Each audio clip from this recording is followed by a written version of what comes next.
Olá, eu sou o Douglas Ferreira e esse é o Business Cast da semana.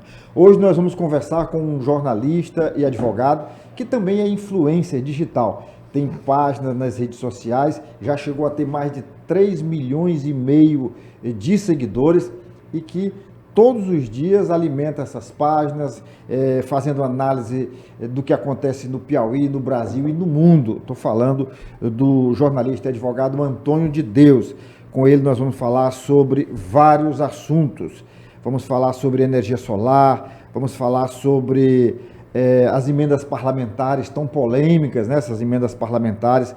Vamos falar sobre a questão da saúde no Piauí e no Brasil, sobre os abusos do STF, vamos falar também sobre o desenvolvimento do Estado. Ele tem projetos e vem trazer para a gente aqui. Tudo bom, Antônio de Deus? É um prazer tê-lo aqui com a gente. Obrigado, Douglas. Um prazer é nosso receber esse convite, fiquei muito honrado. Esse é mais um espaço democrático que surge nos meios de comunicação, não só aqui no Piauí, mas em todo o Brasil, que é fundamental.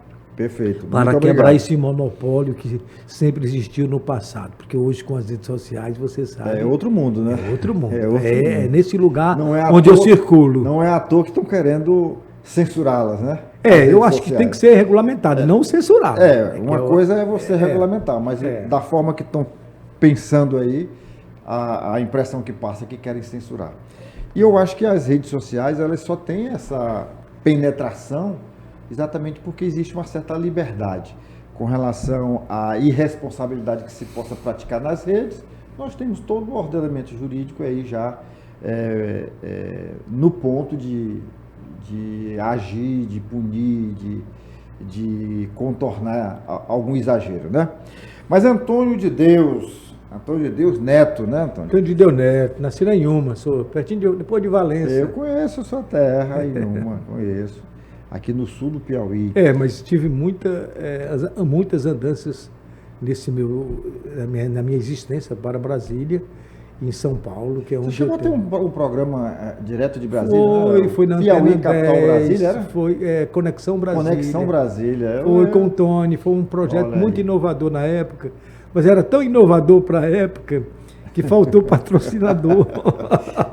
Hoje está mais compreensível. Hoje talvez desse certo, né? Porque hoje... Já existe até correspondentes hoje de alguns canais de televisão lá em Brasília, né?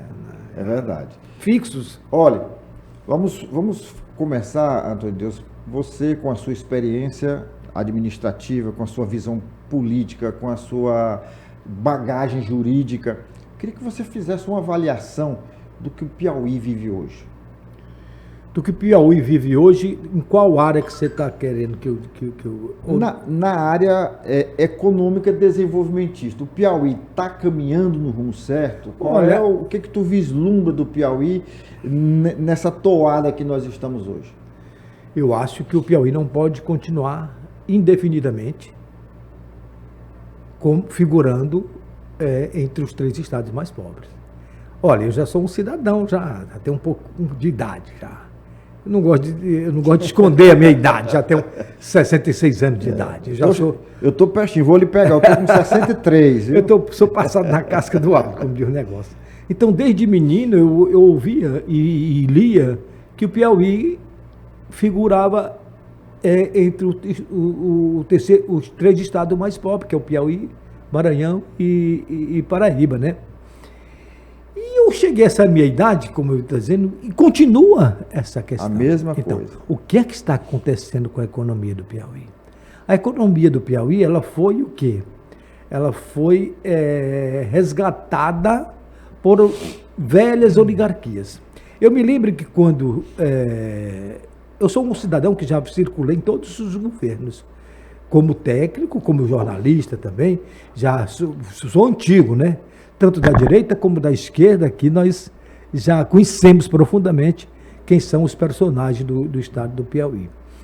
E ao conhecer esses personagens, eu vi que no início, quando houve uma oposição que apareceu, que foi o PT, quando o Hélito se elegeu a primeira vez, que o Hélito já se elegeu 4 vezes, né? 4 vezes. 4 vezes. É um marco, né? Uma nova oligarquia. Então, eles entraram com aquele histórico, com aquele mote dizendo que era em defesa dos trabalhadores, que ia promover uma nova situação econômica e social no Estado, dentro daquela cartilhazinha do PT, e contra as oligarquias. E o que se viu? Não houve essa evolução. O Piauí continua ainda figurando. Criou uma nova oligarquia, né? Criou uma nova oligarquia. E essa oligarquia ela vem se passando. Por exemplo, a oligarquia atual está tão grande que ela é dividida. Por exemplo, a direita ela se dividiu cedo com o doutor Lucídio, com o Hugo Napoleão, com o Freitas Neto, com o Alberto Silva, que era mais voltada ao centro, e depois surgiu a esquerda do Piauí forte, no caso o Wellington. Mas hoje ela é dividida, a esquerda está dividida com o núcleo oligarco do Wellington e o núcleo oligarco do Rafael, que é um núcleo oligarco completamente distinto, mesmo figurando na mesma legenda. Então, esse crescimento da oligarquia da esquerda, ele na prática não representou a saída do Estado, pelo menos para figurar entre os 5 ou os 6 mais pobres do Brasil. Então a minha luta dentro do projeto, da minha concepção que eu tenho de desenvolvimento do Piauí, é tirar o Piauí dessa lista que historicamente figurar como um dos 3 estados mais pobres. Bom, mas o básico do desenvolvimento do Estado, não há nenhuma solução que não seja a educação. E a educação de base. Não é pintar colégios eleitorais, chamar a imprensa e ficar batendo palma. Certo? Aparecer em Instagram e fazer propagandas. Não, é um sistema muito mais amplo. Amplo no sentido de o trabalhador, a trabalhadora, quando sair de casa, ele tem que ter uma estrutura de educação próxima ao seu bairro para receber o seu filho e para ir para o trabalho, e ao retornar do trabalho, pegar o filho que recebeu aquela assistência pedagógica, assistência médica, a alimentação adequada. A base de todo o desenvolvimento econômico do estado do Piauí, eu vejo que é a questão da educação. Sobre essa questão do desenvolvimento econômico do Piauí, eu tenho, por exemplo, um projeto. Meu projeto é a criação de 12 startups por regiões, cada região de Paraíba, região de Corrente, cada startup com as suas características econômicas. Essas características econômicas é que vão desenvolver de forma setorial. Vamos exemplificar. Eu achei muito interessante essa tua proposta das 12 startups voltadas para o desenvolvimento do Estado, uma em cada micro-região do Estado. Mas, na prática, como seria? Dê um exemplo. Eu vou te dar um exemplo aqui o maior exemplo que é de Parnaíba, né? Vamos pegar aqueles municípios de Parnaíba e ver qual é o potencial de Parnaíba. A vocação econômica. A vocação econômica. Qual é a vocação econômica de Parnaíba? Tem a questão do porto que nunca vem o dinheiro e esses caras historicamente roubam o dinheiro e nunca foi concluído. Eu queria até que depois a gente abrisse um capítulo para falar sobre o porto. Nós temos porto, afinal? Não temos porto. Tem a questão turística também desenvolvida. E naquela área, chegando ali mais próximo, tem também áreas para ser produzidas energia, que é o forte não só da energia eólica. Eu, por exemplo, além da energia eólica, eu também idealizei um projeto que é de produção de energia, que eu quero que essa oportunidade de falar, possa até falar até agora. Sim, que figura, inclusive, nessa startup, por exemplo, de todas as startups, que é um apoio da startup. A minha ideia desse meu projeto de produção de energia é distribuição, muito simples, distribuição de placas de energia fotovoltaica para a produção de energia elétrica em todas as residências do estado do Piauí, órgãos públicos, e para baratear a conta do cidadão, e além de baratear, ele vai gerar excedente de energia, e esse excedente de energia vai gerar recurso. Esse recurso é um dos que vai financiar as 12 startups, dentro, obviamente, dos projetos de desenvolvimento econômico de cada startup, dentro de cada característica que cada startup tem.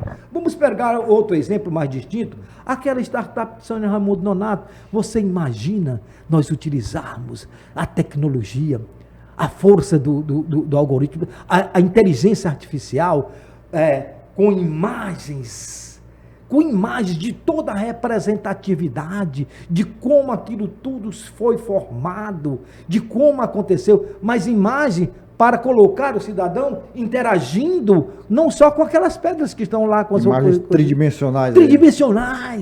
Tridimensionais.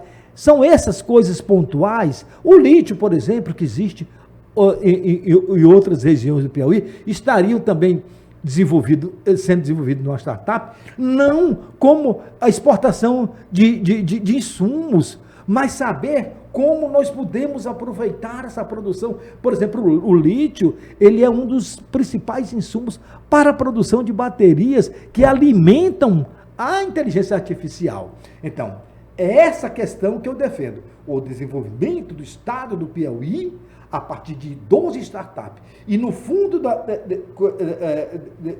desenvolvimento dessa startup, um projeto de geração de energia. Mas voltando ao que você me perguntou, todo o desenvolvimento econômico, ele se fundamenta não só no aproveitamento do potencial agrícola, ou geológico, ou cultural, de qualquer região. Ele se fundamenta, no meu modo de ver, no princípio do desenvolvimento, no princípio não, nas ações do desenvolvimento real do processo de educação. Eu acho que o Piauí continua ainda figurando entre os três, porque ninguém nunca levou a sério essa questão.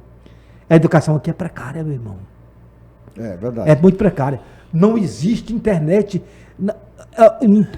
para a maioria dos estudantes pobres, cara, no estado do Piauí, que é uma coisa básica. Enquanto você vê, por exemplo, estruturas aqui na capital de Teresina, estruturas particulares, que os estudantes que podem pagar têm tudo, mas o estudante pobre tem, muitas vezes, até um colégio bem bonitinho, bem pintado, mas sem a estrutura adequada, sem a profissionalização do professor, sem um plano pedagógico sério, sem um projeto que sirva realmente para a qualificação daquele cidadão, com as características de desenvolvimento daquela área, para promover o próprio desenvolvimento do Estado. E o que você está falando não é uma coisa assim, não foi uma coisa, não é uma coisa inatingível, não é uma coisa assim difícil de ser implementado. Até porque nós temos o exemplo do Japão, nós temos o exemplo da Coreia do Sul. Se você pegar a Coreia do Sul há 40, 50 anos, ela deu um salto porque resolveu investir na educação. Foi a educação que transformou a Coreia do Sul de um país medíocre, sem produtividade, sem nada, numa potência. Mas de forma, além disso, concordo com você plenamente, mas de forma pontual, nós podemos fazer algumas ações que podem efetivamente contribuir para o desenvolvimento econômico. Por exemplo, quantas pessoas endividadas existem no estado do Piauí, que estão com o nome sujo no Serasa? É um número alto. Um número alto. Então, outro projeto meu, outra ideia minha, no sentido de sentar os empresários, os pequenos e os médios empreendedores, e os grandes empresários, saber, com o Estado, com o núcleo que tem que ser criado pelo Estado, saber quem são esses devedores, como nós podemos anistiar esses devedores, qual o benefício tributário que o Estado pode dar na compensação tributária nessa anistia, que no caso seria uma anistia mesmo, esse meu projeto, anistia dos devedores, porque essa coisa pontual, você anistiando, imagina todos os devedores do estado do Piauí, com o nome do Serasa, anistiados dentro de um programa e de uma conversa, de um diálogo entre Estado e empresários, é claro, né? Pequeno e médio empresário. Como a economia vai circular mais rápido, como o dinheiro vai circular. Eu sou muito contra, sabe, esse negócio de dizer que a economia vai ser desenvolvida com consignado. porque o consignado faz ainda precarizar ainda mais a situação do cidadão. Endividar Agora mais. o governo está consignando até colocando como garantia o FGTS. Nossa, isso é um absurdo, você entendeu? E o que então é pior? são coisas pontuais como essa, por exemplo, que eu acabei de falar, que é preciso que seja feita. Que seja feita. Por exemplo, a anistia das pessoas, de todas as pessoas que estão com o nome do Serasa, porque essas pessoas vão estar mais livres para comprar material e serviço. Uns para comprar, outros para empreender, para gerar postos de trabalho, para O cidadão gerar fica parado, impostos. cara. Ele está parado, o cidadão está parado, porque o nome dele está preso. Onde ele chegar, ele não tem crédito. Você está entendendo? É uma das propostas minhas que eu levarei. Quero dizer até para você também que eu estou apresentando o meu nome como candidato a deputado federal, não tenho nenhum partido. Como eu disse para você no início da entrevista, eu já circulei em várias, na direita e da esquerda, em vários governos, entendendo? Então eu conheço bem essa estrutura, você está entendendo? E ao conhecer o governo, eu percebi que é preciso ainda outras pessoas terem oportunidades fora desses núcleos que se apoderaram do orçamento do estado do Piauí. Você está entendendo? Que se apoderaram das riquezas do Piauí. São núcleos fechados. Se você for olhar esses núcleos, que nós poderíamos chamar de oligárquicos, ou núcleos familiares, você está entendendo? Ou dinastias, nós vamos ver que é um pequeno percentual que representa a população. Não chega nem a 10%, talvez seja no máximo, levando em consideração os que estão no poder, os familiares e os políticos que estão junto. Então, é preciso não só o advogado, jornalista Antônio de Deus, se apresentar como nome para ser candidato a deputado federal. É preciso o Douglas, é preciso o Raimundo, é preciso o Sebastião, mas que sejam dadas essa oportunidade para novos pensamentos, que senão nós vamos continuar a vida toda com esse grupinho mandando tanto dinastias da esquerda como da direita e figurando indefinidamente como o terceiro estado mais pobre da federação, sem nunca sair dessa situação, meu irmão. Ad eterno, né? Ad eterno. Mas, afinal de contas, você disse que está pré-candidato, vai colocar seu nome, e qual seria o perfil do partido que você busca? Olha, eu tenho muita admiração de tudo que eu participei, do Fernando Henrique Cardoso. Então, a forma como o Fernando Henrique Cardoso idealizou o Estado, porque o Fernando Henrique Cardoso, antes de ser presidente, ele foi ministro da Fazenda. E a formação dele é sociólogo, né? Então, eu não sou sociólogo, mas eu tenho muito de sociologia no que eu penso. Principalmente agora nessa obra que eu citei agora, que eu disse para você antes de nós começarmos a entrevista, que chama-se O Micropoder, que foi registrado na Academia Brasileira de Letras, é uma obra, um tratado filosófico. Esse tratado filosófico, ele acredita que é o seguinte, que cada cidadão tem um micropoder dentro de você. E esse micropoder, ele nasce com você. E ele é concebido dentro de todo o teu processo de vida. E esse teu processo de vida é que vai, quando você começar a falar, a dizer, a gritar, a dizer não ou quer alimentação, você já começa a manifestar o seu micropoder. Quando você começa as suas relações familiares, quando você começa as relações na comunidade, quando você começa as relações no trabalho, e isso vai ampliando para você. E você se qualifica dentro do seu micropoder. Mas mesmo você super bem qualificado, você não encontra as oportunidades para o teu crescimento. Porque o Estado, do Estado do Piauí, ele foi apropriado por grupos pequenos de famílias. Então é preciso a gente romper com essas amarras. É esse meu grande lema. Primeiro, acho que todas as pessoas têm não só os direitos, mas tem o seu próprio micropoder. Tenho que dizer, tenho que falar. Eu tenho vários projetos para apresentar para o Piauí por conta do acúmulo de conhecimento, tanto teórico como de vida, né? E o partido, vou voltar à pergunta, o partido seria um partido de centro, de esquerda, de direita, de centro-direita, de centro-esquerda? Qual é o perfil que você está buscando? Eu não gosto de me qualificar nem de direita, nem esquerda, nem centro. Eu sou, na verdade, esse negócio de direita e esquerda é uma coisa recente, né? E eles estão tudo misturado. Eu costumo dizer que eles estão juntos e misturados. Vamos pegar aqui um exemplo aqui. Tudo junto e misturado. Vamos pegar aqui um exemplo aqui das emendas parlamentares aqui, né?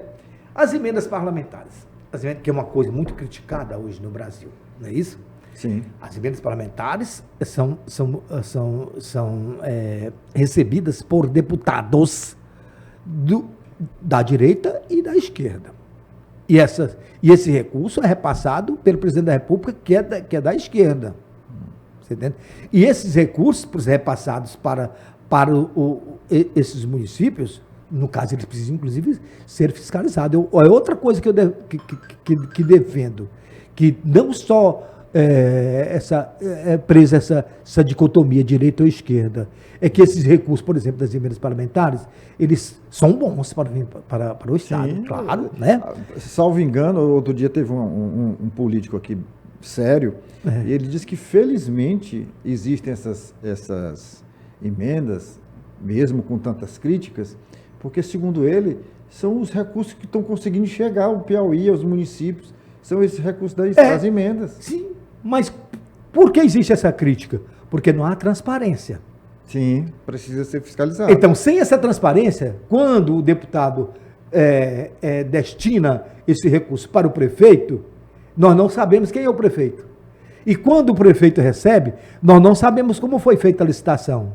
E quando termina a licitação, nós não sabemos como foi feito o contrato. E a aplicação real. E a aplicação real. O que eu defendo nesse caso aí é que, como eu disse para você, e como você está reafirmando, concordo com você, é ótimo esses recursos chegarem, mas que seja feita um acompanhamento, tanto do Ministério Público, Tribunal de Contas do Estado, Tribunal de Contas da União, da própria Polícia Federal, para saber separar o joio do trigo. Quem são aqueles parlamentares e aqueles prefeitos que estão utilizando as emendas parlamentares e transformando em benefício para a população, e os que não estão. Os que não estão, meu irmão, nós temos que saber se foi roubado esse dinheiro. Se foi roubado, é o dinheiro público, é meu dinheiro, é teu dinheiro, é o dinheiro de todas essas pessoas que estão nos escutando. E nós temos que defender isso, porque nós precisamos dessa grana. Então, se for roubado, tem que ser devolvido.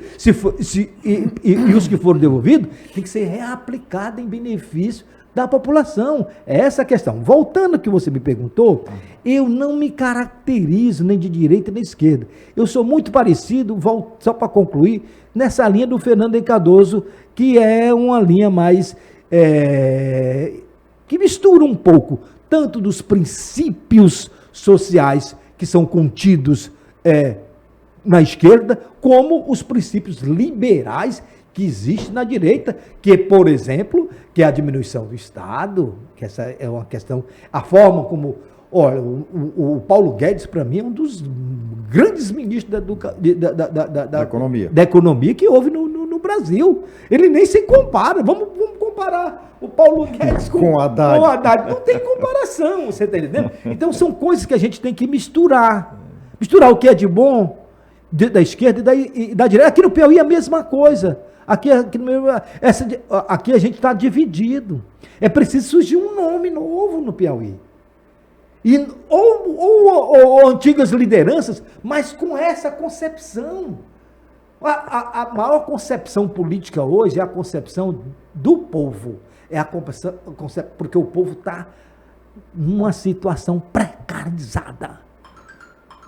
A inflação, a forma como esse governo tem administrado a economia, provou, e as coisas que acontecem mundialmente, é óbvio, mas provocou uma inflação e a precarização da vida dessas pessoas. Então é preciso, meu irmão, é preciso uma liderança sem se apegar a essas questões ideológicas. Nós não comemos ideologia, meu irmão.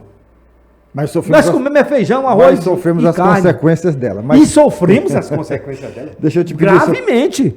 Tanto da esquerda como da direita. Deixa eu te pedir só um minuto aqui, que eu preciso conversar aqui com os nossos internautas, dizer para eles, olha, se você está assistindo essa entrevista, certamente está gostando e vai gostar mais ainda, porque nós vamos começar a esquentar a partir de agora, tá? Então, se você recebeu esse link e ainda não é inscrito no nosso canal, você se inscreve agora, aciona o sininho para receber as nossas notificações e você nos ajuda a divulgar, enviando esse link para todo mundo, né? Eu costumo dizer que você deve enviar esse link para a família, para o grupo do WhatsApp da família, do condomínio, do trabalho, da associação de moradores, enfim, manda para Deus, para o mundo, a conversa com o Antônio de Deus. Né? E eu queria também agora agradecer as empresas que apoiam aqui o nosso podcast, o nosso trabalho, que são empresas sérias e que é por isso que está apoiando aqui o nosso trabalho, que também é muito sério. Eu queria agradecer à Estrada Mob, ao Senac, ao Sesc, também à AproSoja, ao Léo Madeiras lá, ao grande amigo Marcos, né, da Léo Madeiras, a Elo Engenharia, também ao MOVE, ao Sistema MOVE, que é o Movimento Empreender Piauí. Eu queria agradecer ao Automaster, Pneubec, a Pax União e a Hotsat. Um abraço para o Júnior, nosso parceiro aqui, tá certo? Bom, Antônio de Deus, você falou agora há pouco sobre a questão do seu projeto, sobre a questão da anistia aos empreendedores que por acaso se encontram em situação de dificuldade, com nome sujo, no Serasa, sem possibilidades de crescer. Isso é um projeto bem interessante, eu entendi perfeitamente o que você quis dizer e advoga essa causa sua. Mas eu queria saber agora a sua opinião sobre essa anistia do 8 de janeiro. Essa anistia está mais ainda dividindo a opinião pública nacional. Então, hoje o Brasil está dividido por conta dessa anistia. E as pessoas que defendem a anistia entendem que houve um atropelo por parte do judiciário, que o STF teria cometido alguns abusos, e tem casos emblemáticos, né? O maior deles é o da cabeleireira, que escreveu numa estátua de granito com batom, perdeu o mané e vai pegar 14 anos ou mais de 14 anos de prisão. Mas tem também morador de rua, tem gente que estava ali vendendo algodão doce. Já morreram 6 pessoas presas porque estão detidas há mais de 2 anos. E aí eu queria saber qual é a tua opinião em relação a isso. Primeiro, eu quero fazer uma correção, porque você falou anistia aos empreendedores. O meu projeto não é anistiar só os empreendedores, é anistiar todos os cidadãos. E todos os devedores. Todos os devedores, não empreendedores. Porque acho que numa conversa, num diálogo, porque isso tudo tem que montar, é um projeto com o governo, para saber, como eu disse para você anteriormente, tem que haver compensação. Tem algumas dívidas que são grandes, se serão parceladas ou não, porque na verdade a maior parte são anistias pequenas. Agora, é anistiar todos os devedores, que acho que pode fomentar a atividade comercial. Pronto. Com relação à questão da anistia do 8 de janeiro, é um projeto nulo na sua base, sem o devido processo legal. Ontem houve, por exemplo, o julgamento do núcleo 2, dos acusados de uma tentativa de golpe e de um atentado violento ao Estado de Direito. Democrático de Direito. Democrático de Direito. Não há, na denúncia que foi feita pelo Ministério Público, e aqui eu desafio qualquer jurista no Brasil para o debate sobre o que eu vou dizer agora, mas na denúncia que foi feita pelo Ministério Público Federal, não há a comprovação desses tipos penais. Eu estudei detalhadamente as denúncias, detalhadamente. Sem levar em consideração a minha primeira interpretação, que seria, por exemplo, a incompetência do Supremo Tribunal Federal na sua origem, não poderia nem estar julgando isso. Vamos só voltar primeiro a essa questão. Não é caso de foro privilegiado, né? Não, aqueles coitados, aqueles que se viram bucha de canhão, que estão presos, Aquelas pessoas deveriam ter julgado no juiz originário. Aqueles processos ali são todos... No juiz de piso. No juiz de piso. E esses que fizeram, que participam e que fizeram aquelas reuniões. Douglas, a gente viu, na época, esses rumores. Esses rumores de golpe, esse negócio todo. Mas o que se viu dentro... O que está dentro dessa denúncia que foi feita pelo Ministério Público é que eles praticaram o tipo penal, mas não há prova do tipo penal. Por quê? Eu explico por quê. Esse é que é o meu desafio. Porque não houve a prática da execução, não houve a violência. No máximo pode ter havido os preparativos, mas preparativo conversa. Mas preparativo não é crime. Não é crime. Conversa de celular e tal, esse negócio. Até a minuta também não é prova. Também não apareceu. Não é questão de aparecer a prova. A questão é do tipo penal que eles estão sendo denunciados pelo Ministério Público, que quando a gente vai procurar as provas, inexistem essas provas materiais. E no processo penal ele é diferente.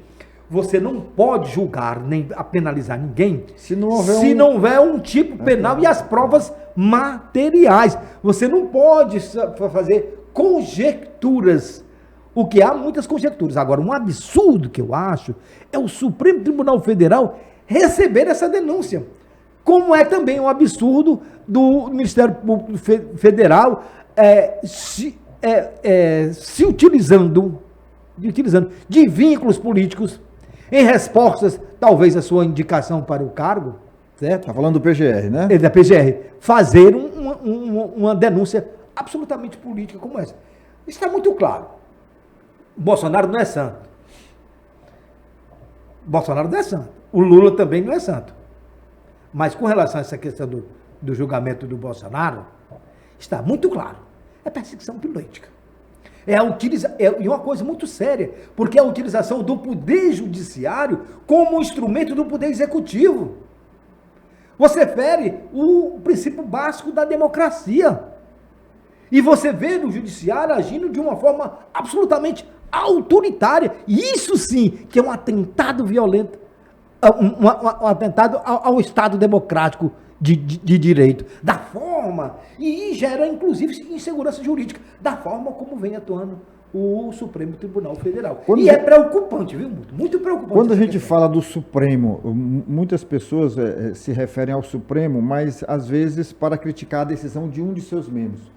O ministro Alexandre de Moraes incorpora hoje a instituição. A sua crítica em relação ao ministro ou em relação à corte como um todo? Não, minha crítica é macro. Por exemplo, como ser deputado federal pelo Piauí, quando chegar em Brasília, eu não serei um interlocutor só das questões do Piauí, mas da questão nacional. E na questão nacional, eu estarei brigando para mudar essa forma de como é feita a composição do Supremo Tribunal Federal. Essa forma foi pensada na Constituição de 88, eu estive lá em Brasília, você deve ter ido também, né? Foi. Nessa época eu trabalhava na igreja. A nossa Constituição precisa ser reformada. Então, eu acho que tem que ser só juiz de carreira. Eu critico a todos essa composição. Ali, todos têm vínculos. Olha, tem um que foi advogado do Lula, que tirou o Lula da cadeia para o Lula. Depois, o próprio Supremo Tribunal Federal anularam o processo, eles transformaram em presidente da República. Você está entendendo? E outros, por exemplo, um outro foi ministro do Supremo Tribunal, ministro do Bolsonaro, outros foram advogado do movimento Sem Terra, outro foi, como esse cidadão que o senhor falou aí, que é o Moraes, era promotor de justiça, secretário de segurança, da Secretaria de Segurança em São Paulo. Então, nossa, se desfigura completamente a prestação jurisdicional. Quem faz a prestação jurisdicional é o juiz que faz isso. Não sou eu, que sou advogado, não é você que é jornalista, não, mas o juiz. O juiz, ele quando vai fazer a prestação jurisdicional, ele tem que se apegar à questão jurídica, que está na lei, que está na lei maior. Constituição, Código Civil, Código Penal, Código Civil, Código de Processo Penal, todas as leis ordinárias, jurisprudências, súmulas, sem nenhuma interferência política. Hoje o Supremo Tribunal Federal está claramente recebendo essa influência política. E é preocupante para o nosso Foi politizado país. o tribunal, né? Completamente politizado. Da mesma forma que foi politizado para soltar o Lula, está sendo politizado agora para perseguir o Bolsonaro. Para impedir, por exemplo, essa candidatura dele. Você está entendendo? Então, o Supremo Tribunal Federal tem, historicamente,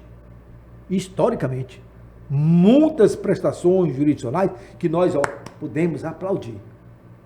Vamos pegar aqui o mensalão, o exemplo do mensalão, da forma como foi julgado o mensalão. Mas tinha um Joaquim daquele, né? Pois é, né?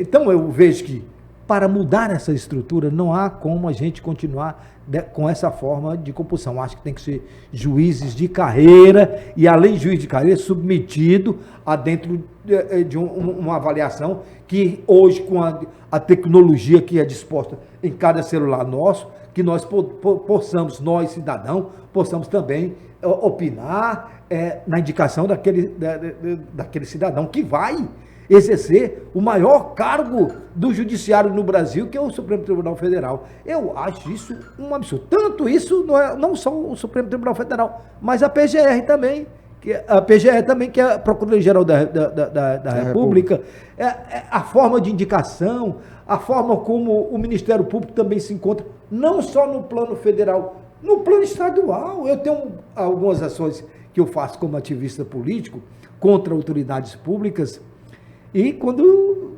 eu vejo como a ineficiência, a falta de cumprimento, ou então a omissão do Ministério Público Estadual do Estado do Piauí, que é uma das coisas absurdas, porque qual é a função do Ministério Público? É o fiscal da lei, é a defesa do consumidor, a defesa do indivíduo. Do cidadão. Então, se você ficar sem essa defesa, então, nós temos que corrigir isso na base. É a forma como eles estão sendo indicados. Esse sistema de meritocracia pensado pela direita é excelente. É isso que tem que ser desenvolvido. Como nós vamos desenvolver o sistema de meritocracia para a ocupação dos cargos públicos, seja ele comissionados ou não, seja eles efetivos ou não, seja até inclusive na contextualização dos editais que vai colocar na internet para chamar aquelas pessoas que têm interesse em ser servidores públicos estaduais, federais ou municipais. Então, você falou aí na questão do ex-governador Wellington Dias, que foi governador 4 vezes no Piauí, e as implicações que isso tem. Nós temos um presidente da República que está no 3º mandato e muita gente acreditava que ele fosse repetir a essência do seu primeiro mandato e a coisa não está indo nesse sentido. Você é a favor da reeleição? Sou claramente contra a reeleição. Por quê? Olha, é exatamente isso que nós estamos falando aqui. Quando nós iniciamos o nosso papo aqui. Por que essas elites, não só no Piauí, mas em todo o Brasil, elas se apropriam, essas oligarquias, essas famílias tradicionais, seja de direita ou de esquerda, elas se apropriam do orçamento público estadual, principalmente por causa da reeleição. Porque, além de ser contra a reeleição, eu sou contra também tem que modificar essa lei que impede, por exemplo, os parentes do nepotismo, né? Do nepotismo. Ela tem que ser melhorada também. Então, eu acho que cargo público não é emprego. Você está lá. Não é carreira. Não é carreira. Não é carreira. Então você já está lá. E quando você está lá, você tem que estar lá não a serviço de seu núcleo familiar, do seu núcleo político, do seu núcleo econômico, da sua elite, da sua oligarquia, mas da sociedade. E o sistema de reeleição é que propicia isso. É um dos itens que nós podemos tirar, por exemplo, o Piauí, que vai ser uma das minhas lutas, caso eu seja eleito. Não estou aqui fazendo campanha para deputado federal, que depois vão dizer, olha, ele está fazendo campanha, mas estou colocando meu nome. Para melhorar essa situação do Piauí, sair desse marasmo dos 3 estados mais pobres, é acabar também com o Instituto da Eleição. São várias coisas pontuais que nós temos que melhorar. Sou inteiramente contra a reeleição, para todos os caras. Então defende uma reforma política completa. Essa reforma política, ela está bem clara. Olha, veja só, quando nós tentamos fazer agora, nós brasileiros, ou nós parlamentares, nossos representantes lá, tentaram fazer a reforma tributária, você viu os problemas graves que foram enfrentados dentro do Congresso Nacional, e a reforma ela saiu toda capenga, né? Agora que estão fazendo agora as leis ordinárias como se fosse como se fosse a reforma em si, né? Não a partir de agora. Não é nem diga reforma em si, é como se fosse a regulamentação. Estamos regulamentando, mas mesmo assim ela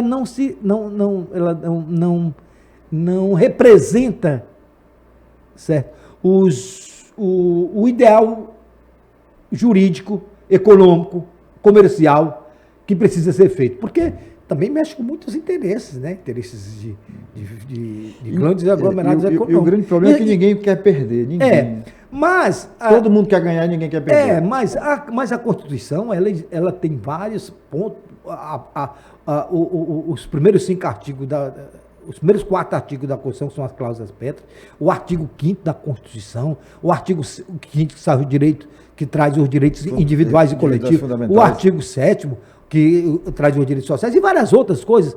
Tem muita coisa boa lá, mas são coisas, outras que são pontuais, que são fruto de um sistema que nós vivemos antes da Constituição de 88, você está entendendo? E que estão defasados. Eu acho que precisa, até essa questão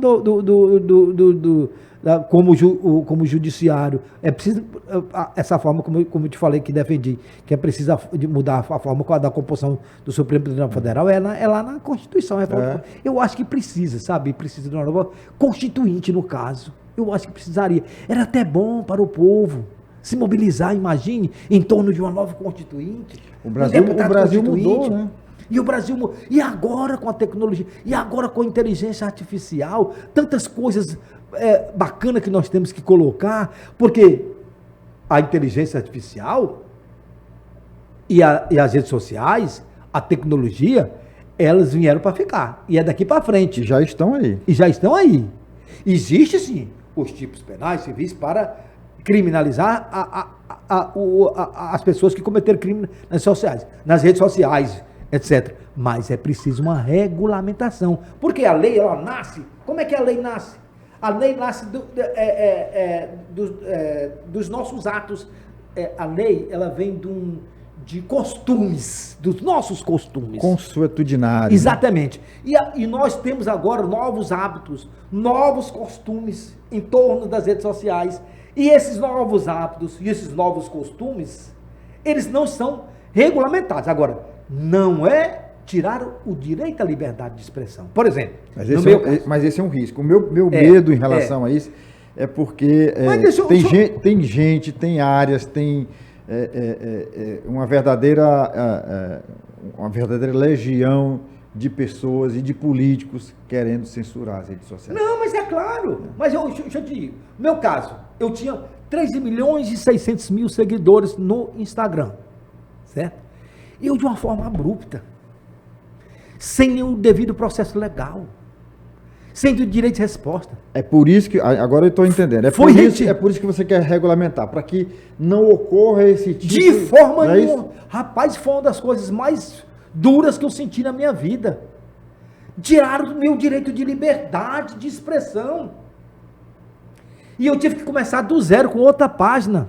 Mas o meu problema, sabe o que é? Eu aproveito quem está falando em regulamentar, politicamente, quem está falando em regulamentar, não está preocupado com esse tipo de coisa. Está preocupado com o outro lado dessa história, que é aquilo que te incomodou, que é a questão da censura, da repressão, né, do cancelamento, porque hoje nós temos um sistema e isso não vai mudar numa regulamentação, onde o ministro do Supremo, ou até mesmo um juiz aqui do Piauí, diz se as Big Techs têm que deixar você ou não, se tem que censurar você ou não, se tem que cancelar a tua conta ou não, teu perfil ou não.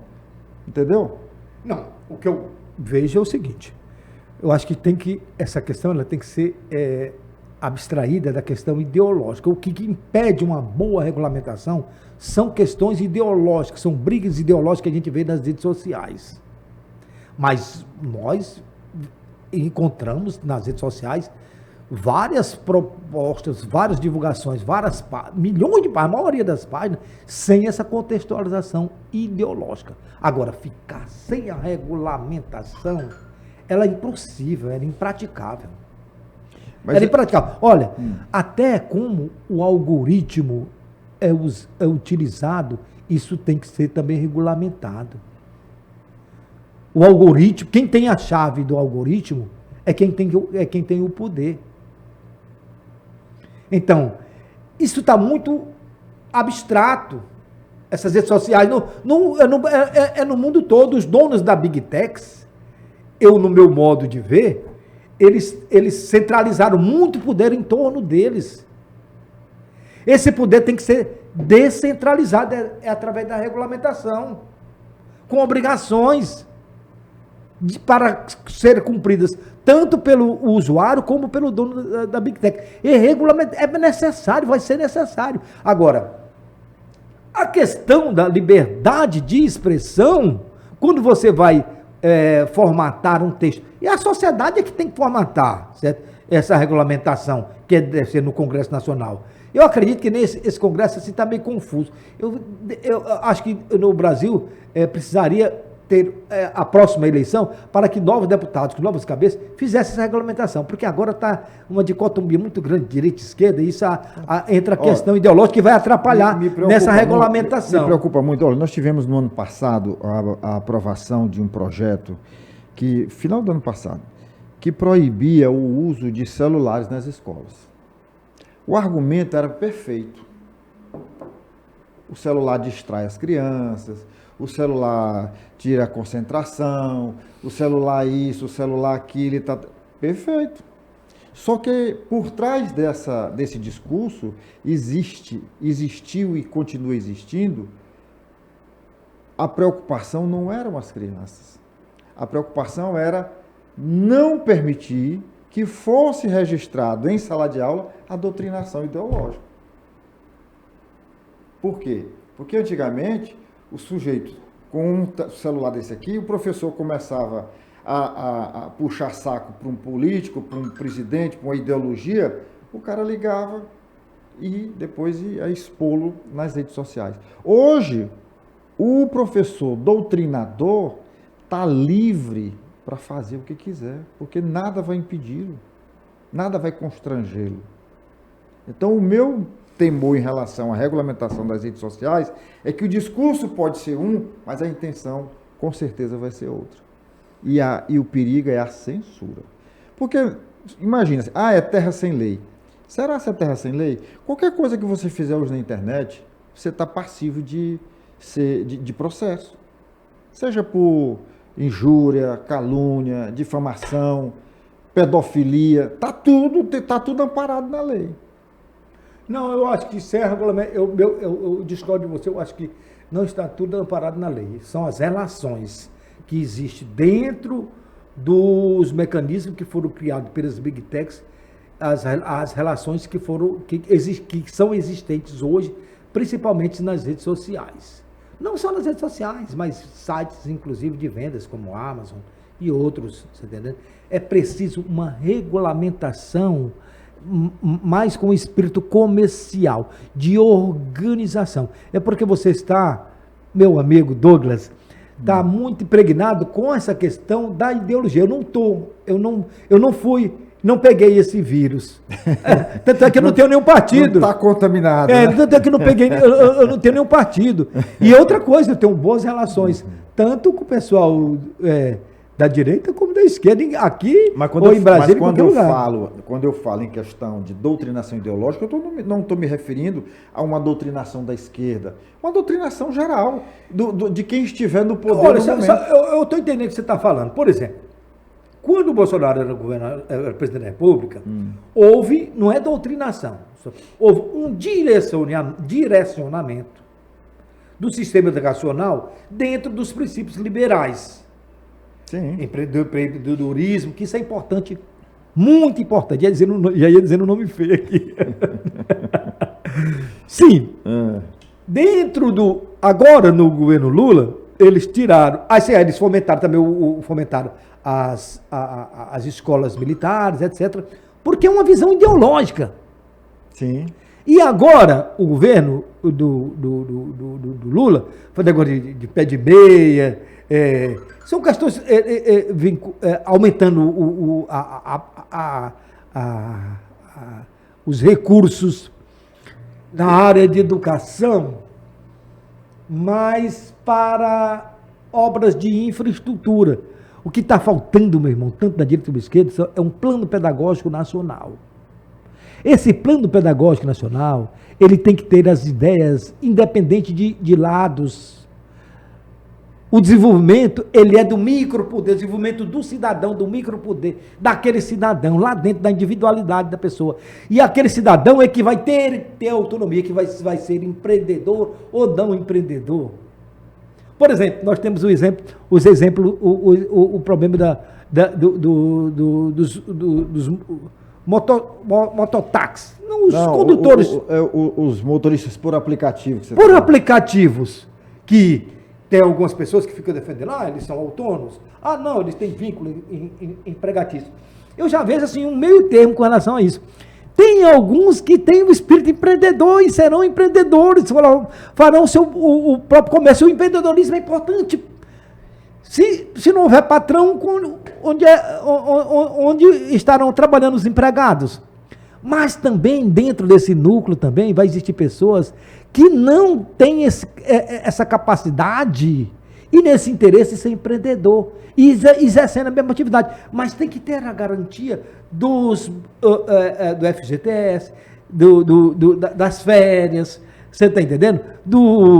Da aposentadoria, que falta isso. Então, voltando a essa minha questão, o que está emperrando o Brasil e o Piauí é essa dicotomia ideológica. Nós temos que pensar em economia, nós temos que pensar em educação, economia, em ciência, em tecnologia. É isso que faz o Brasil crescer, em comércio, em indústria, e utilizar, principalmente agora, já que, por exemplo, vamos pegar aqui o caso do estado do Piauí. Quais são as indústrias que nós temos? Quais são os maiores empresários que nós temos? É um número muito reduzido. Não, muito reduzido, mas nós temos potencial científico para desenvolver isso. Esse meu projeto, por exemplo, de geração de energia e das 12 startups, é exatamente para desenvolver esse setor econômico. O setor econômico, tanto industrial como tecnológico. Nós não podemos continuar sendo só, nem exportador, repassador de insumos como o lítio que nós temos, que serve para bateria, baterias de inteligência artificial, você está entendendo? E que não é aproveitado. Então, o que nós precisamos é de um plano de desenvolvimento econômico, no caso do estado do Piauí, para não só pensar em coisas pontuais. Olha, vamos fazer obras de infraestrutura, estrada que está faltando, vamos fazer o prolongamento das entradas do Piauí para Altos e para Demanvalomão. Não é isso. Nós temos que pensar muito maior. Esse pensamento medíocre, pequeno, já acabou. Nós temos que utilizar a economia, o algoritmo. Nós temos que ter o nosso próprio algoritmo. Com essas 12 startups, o controle central vai ficar com o governador, seja ele quem for eleito. E ele vai funcionar como um algoritmo de importação e de exportação de toda a riqueza do Estado. de desenvolvimento. O que falta em nós são atividade econômica, empresarial, dentro da política. Essa é a questão. Porque uma visão empresarial com o conteúdo social, aquele conteúdo que eu falei, por exemplo, do Fernando Henrique Cardoso, sociólogo, é que é uma mistura, uma mesclagem. É que é preciso para que efetivamente nós consigamos sair desse marasmo. De Deus, nós passaríamos hoje, amanhã, todinha falando aqui. Nós somos mas um papo, nós dois. Nosso tempo, infelizmente, é limitado. Eu queria que você fechasse ainda, mas seja bem conciso na sua resposta, porque você é dos quadros da AGESPISA. Sim. A AGESPISA foi vendida. Sim. E já está sendo entregue. Sim. E você falava que tem um projeto para o que vai sobrar da AGESPISA. Que Sim. projeto é esse? Na verdade, primeira coisa que eu quero que todos que estão me ouvindo, o advogado e jornalista influenciador Antônio de Deus Neto entende que a água não é uma mercadoria. Da mesma forma como eu também entendo e conheço profundamente a precarização, a precariedade da área de saneamento básico, tanto de fornecimento de água como de esgotamento sanitário, certo? Da forma como foi feita a privatização da capital, eu fui um dos que me opus. Primeiro, por uma questão de princípio, porque acho que o Estado é que tem que fornecer a educação, segurança, saúde e saneamento básico, rapaz. Saneamento básico, sistema de abastecimento da água. Foi pensando nisso, que agora, porque primeiro foi Teresina, e agora foram privatizar todos os municípios do estado do Piauí, que serão entregues para uma empresa privada. Há, inclusive, que se sabe, não sei, da empresa que ganhou a resistência para ocupar espaços, por exemplo, na área rural, e também em municípios distantes, onde há uma dificuldade, inclusive, do manejo da água e do tratamento da água. Então, pensando nisso, e como já foi uma decisão discricionária do governador, então, primeiro foi o Wellington que privatizou a capital, e segundo foi o Rafael que privatizou todo o município. Eu apresentei um projeto para o governador, porque quando sair, agora em junho, né, que vai sair, toda a arrecadação do sistema de abastecimento de água e esgotamento das estradas e esgotamento sanitário, isso vai ficar esvaziado. Não temos o recurso. Como é que a gente vai pagar o custo daí? E o ativo e o passivo, como é que fica? A empresa quebra, né? Então, eu apresentei esse projeto transformando a AGESPISA em um órgão de consultoria na área de saneamento básico, aproveitando a expertise do quadro de saneamento, que fomos nós que construímos. Pessoal qualificado já tem, né? Mas nós fomos nós que construímos todo o sistema que está sendo repassado aí, que foi primeiro repassado pelo Wellington, sem nos consultar. E foi agora repassado pelo governador o Rafael, também sem nos consultar nenhum técnico, fazendo de conta que porque fomos nós que construímos. Sim. Então, transformar o CNPJ, no caso a AGESPISA, é um órgão de consultoria na área de saneamento básico, certo? E também, outro ponto, outra atividade seria a escavação de poços profundos, principalmente em áreas onde existe problemas graves de fornecimento de água e pouco tecnologia, ou seja, para tirar a água e transformar em sistema de abastecimento de água, a AGESPISA ficaria com essa atribuição. Então, de perfurar, primeiro, consultoria pública, consultoria na área de saneamento básico. Essa consultoria, ela passa, por exemplo, de qualificação de gestores públicos municipais, participação, inclusive, de elaboração de projetos de plano de saneamento básico municipais, em consultorias que a gente pode, em diversos setores. E a escavação de poços profundos seria para escavar um poço profundo em determinada área e ali naquele poço onde foi escavado, feito aquele poço, você fazer um simples sistema de captação de água. E você entrega essa captação de sistema de captação, ou no caso aí seria o Estado, né? Sim. E com recurso. Isso tudo eu mostrei no projeto que eu mostrei para o governador. Chegou a entregar em mãos para ele? Não, esse projeto, como a gente entrega esse projeto? É através de um e-mail pessoal do governador, é um encaminhamento. Eu não quis entregar parece que é SIG, tem um sistema administrativo.